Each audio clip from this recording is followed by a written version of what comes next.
persévérer ou changer d'avis, le dilemme des dirigeants. En août 1949, un feu éclate à Mangulch, dans le Montana. Une équipe de 15 pompiers est parachutée sur les lieux. Leur chef s'appelle Wagner Dodge. Il quitte immédiatement le groupe pour aller à la rencontre de Jim Harrison, un garde forestier qui est déjà sur place. De retour, il demande à ses hommes de contourner le feu et de l'attaquer par le flanc. Accessoirement, cela leur permettra de se rapprocher de la rivière Missouri.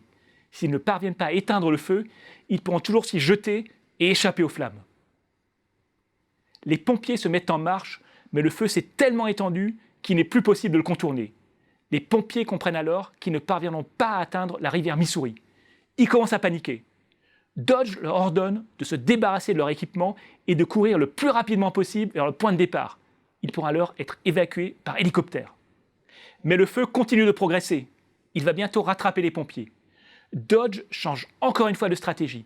Il prend une allumette et met le feu à la zone herbeuse qui est juste située devant lui. Il demande alors à ses hommes de s'arrêter de courir et de le suivre au centre de la zone qui vient de brûler et où le feu ne pourra plus prendre. Malheureusement, les pompiers ne l'écoutent pas. Ils continuent à courir. La plupart d'entre eux seront rattrapés par le feu et mourront dans d'atroces souffrances. Il n'y aura que 3 survivants, Dodge et 2 autres pompiers qui parviendront à s'échapper en sautant dans un ravin. Pourquoi les pompiers n'ont-ils pas fait confiance à Dodge? Avant tout parce qu'il n'a pas arrêté de changer d'avis.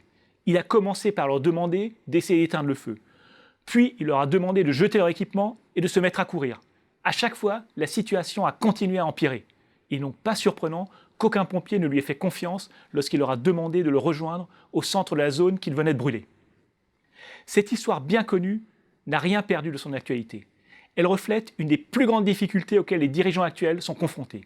D'un côté, ils doivent s'adapter à leur environnement qui change en permanence. D'un autre côté, ils ne doivent surtout pas trop souvent changer de stratégie ou ils risquent de connaître les mêmes mésaventures que Wagner Dodge.